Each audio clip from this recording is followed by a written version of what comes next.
Good morning to all. I am G. Krishnan, Social Science teacher, Gandhi Metric Higher Secondary School in Kandhampally. Today I am going on History 7. First one titled India becomes a crown colony. India ஆங்கிலேய அரசு காலனியாக மாறுதல். The British Parliament adopted the Indian Government Act in November 1858. அதை line பண்ணிக்காங்க, very important. And India was pronounced as one of the many crown colonies to be directly governed by the parliament. 1857 ஆண்டு நிகழ்வுகளை அறிந்த ஆங்கிலேயர் அதிர்ந்தனர். அதன் பிறகு 1858 ஆண்டு November மாதம் இந்திய அரசு சட்டம் பிரிட்டிஷ் நாடாளுமன்றத்தில் பிரிட்டிஷினுடைய நாடாளுமன்றத்தில் நேரடியாக ஆட்சி அதிகாரம் செலுத்தப்படும் ஆங்கிலேய அரசின் காலனிகளில் ஒன்றாக இந்தியா அறிவிக்கப்பட்டது. இது வரைக்கும் ஆங்கில கிழக்கிந்திய கம்பெனி ஆட்சி செய்திருந்தது. 1858 ஆண்டு நவம்பருக்கு பிறகு ஆங்கில அரசு இந்தியாவை நிர்வகிக்கக்கூடிய பொறுப்பை நேரடியாக ஏற்றுக்கொண்டது. The responsibility was given to a member of the cabinet designated as the Secretary of State for India. மேலும் அமைச்சரவை உறுப்பினர்களிடம் பொறுப்பு வழங்கப்பட்டது. அவர் இந்தியாவுக்கான அரசு செயலாளராக என்ன பண்ணார்னா பதவி வகிப்பார். நெக்ஸ்ட் ஒன் டைட்டில் பார்த்தீங்கன்னா சேஞ்சஸ் இன் த அட்மினிஸ்ட்ரேஷன். நிர்வாகத்தில் செய்யப்பட்ட மாற்றங்கள். நிர்வாகத்தில் செய்யப்பட்ட மாற்றங்கள். சரி, என்னென்ன பெரிய மாற்றங்கள் செஞ்சுருக்கோம் அப்படின்னு நம்ம பார்க்கலாம். The British rule and its policy underwent a major overhaul after 1857. 1858 ஆண்டுக்கு பிறகு பிரிட்டிஷ் ஆட்சியும் அதனுடைய கொள்கைகளும் பெரிய அளவில் மாற்றங்களை சந்தித்தன. British followed a cautious approach to the issue of a social reform.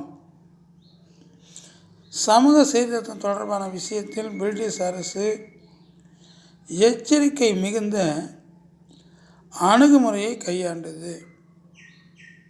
Queen Victoria proclaimed to the Indian people that the British would not interfere in traditional institutions and religious matters. அந்த Victoria proclamation line பண்ணிக்காங்க. இந்திய மக்களுக்கு Victoria அரசியார் செய்த அறிவிப்பில் பாரம்பரிய நிறுவனங்கள் மற்றும் மதம் தொடர்பான விஷயங்களில் ஆங்கிலேய அரசு தலையிடாது என்று தெரிவித்தார். அதான் விக்டோரியா ப்ரொக்ளமேஷன். அப்போ ஸ்டார்டட் த இயர் அப்படின்னா அப்போ என்ன சொல்லலாம், 1858. அதில் இயர் கொடுக்கல, நோட் பண்ணிக்காங்க. 1858 Victoria proclamation started the year 1858 அல்லது declaration of the Victoria proclamation. It was promised that Indians would be observed in government service. அரசு பணிகளில் இந்தியர்கள் சேர்த்து கொள்ளப்படுவார்கள் என்றும் உறுதிமொழி கூறப்பட்டது. Two significant changes were made to the structures of the Indian Army. இந்திய இராணுவத்தின் கட்டமைப்பில் 2 முக்கிய மாற்றங்கள் செய்யப்பட்டன. The number of Indians was significantly reduced. இந்தியர்களுடைய எண்ணிக்கை வெகுவாக குறைக்கப்பட்டது. Indians were restrained from holding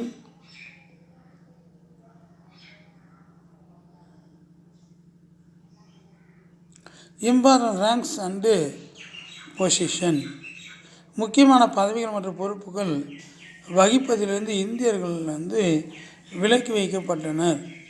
The British to control of the artillery and shifted their recruiting effort to regions and communities that remained loyal during 1857. காலாட்பணியின் கட்டுப்பாட்டை எடுத்துக்கொண்ட ஆங்கிலேயர் அவற்றுக்கு ஆளெடுக்க முயற்சி இதர பகுதிகளுக்கும் 1857 ஆண்டின் கிளர்ச்சியின் போது ஆங்கிலேயருக்கு விசுவாசமாக இருந்த சமூகங்களுக்கும் மாற்றினார்கள்.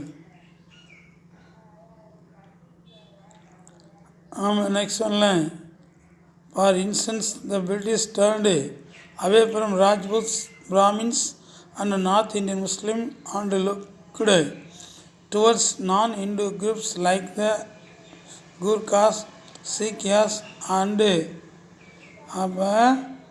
Pathans. உதாரணமாக ராஜபுத்திரர்கள், பிராமணர்கள், வட இந்திய முஸ்லிம்கள் ஆகியோரை விலக்கி வைத்த ஆங்கிலேயர் கூர்க்கர்கள், சீக்கியர்கள், பதான்கள் போன்ற இந்து அல்லாத குழுக்களுக்கு முக்கியத்துவம் கொடுத்தனர்.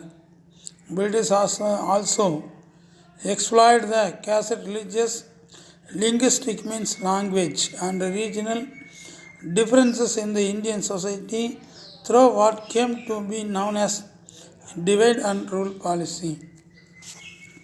இவற்றுடன் இந்திய சமூகத்தின் சாதி, மதம், மொழி மற்றும் மண்டலம் ஆகியன சார்ந்த வேறுபாடுகளை ஆங்கிலேயர்கள் தங்களுக்கு சாதகமாக பயன்படுத்தி கொண்டதை அடுத்து அது பிரித்தாளும் என்று அறியப்பட்டது.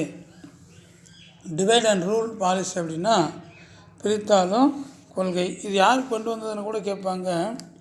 அப்போ டிவைட் அண்ட் ரூல் பாலிசி அப்போ ஸ்டார்டட் பை டேஸ்னா இந்த பிரிட்டிஷ் ஆங்கிலேயர்களால் கொண்டு வரப்பட்ட பிரித்தாளும் கொள்கை. யாரை பிரிக்கிறதுக்காக கொண்டு வரப்பட்டது? இந்தியர்களை பிரிக்கணும், அவர்களுக்குள்ளே ஒற்றுமை இருக்கக்கூடாது அப்படின்ற எண்ணம் வைத்தவர்கள் தான் யார் அப்படின்னா British, the English. Peasants revolt under crown, British ஆட்சியின் கீழ் விவசாயிகளுடைய கிளர்ச்சி. India revolt 1859 and 60. அதை லைன் பண்ணிக்கா. கருநீலச்சாய, இண்டிகோ அப்படின்னா கருநீலச்சாய கிளர்ச்சி எந்த வருஷம்னு கேட்பாங்க. Year 1859 and 1860. Before synthetic dyes were created, natural indigo dye was highly valued by cloth makers around the world.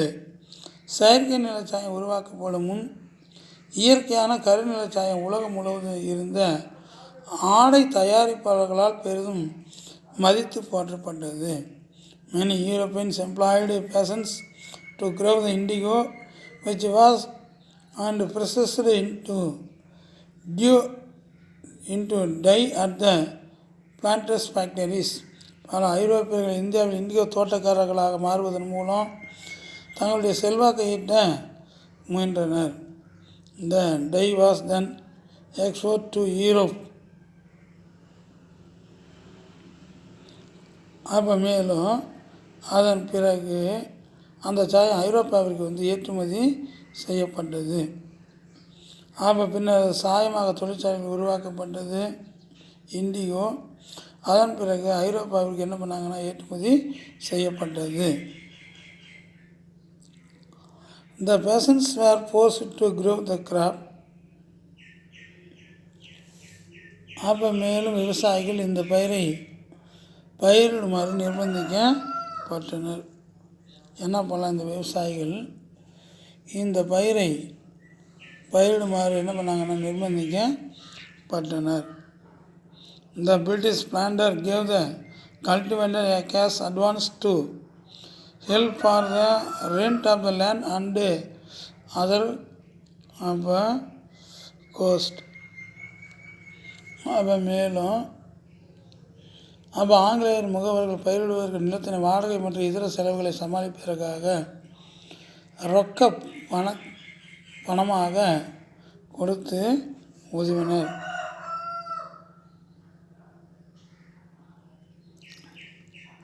This advance needed to be repaid with interest.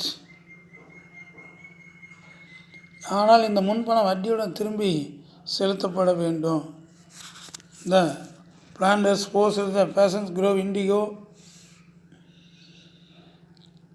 rather than food crops. அப்போ உணவு தானிய பயிர்களுக்கு பதிலாக indigo பயிரிட விவசாயிகள் வற்புறுத்தப்பட்டனர். At the end of the season, the planters paid the cultivators low prices for their indigo. பருவத்தின் இறுதியில் indigo பயிருக்கு மிக குறைந்த விலையையே விவசாயிகளுக்கு ஆங்கிலேய முகவர்கள் கொடுத்தனர். Moreover, the small amount of the peasants earned was not enough to pay back the cash advance with interest. இந்த குறைந்த தொகையை கொண்டு தாங்கள் வாங்கிய முன்பணத்தை திருப்பி செலுத்த முடியாத என்பதால் அவர்கள் கடனில் மூழ்கினர். So they fell into debt. However, the peasants against would be forced to enter into another consistent grow indigo. ஏனெனில் லாபம் கிடைக்காத நிலையிலும் மீண்டும் இண்டிகோ பயிரிடும் மற்றொரு ஒப்பந்தத்தை மேற்கொள்ளுமாறு விவசாயிகள் மீண்டும் நிர்பந்திக்கப்பட்டனர். The peasants were never able to clear the debts. விவசாயிகளால் தாங்கள் வாங்கிய கடனை திருப்பி செலுத்த முடியவே இல்லை. Debt were open passed from father to son. தந்தை வாங்கிய கடன்கள் அவருடைய மகன் மீதும் சுமத்தப்பட்டன.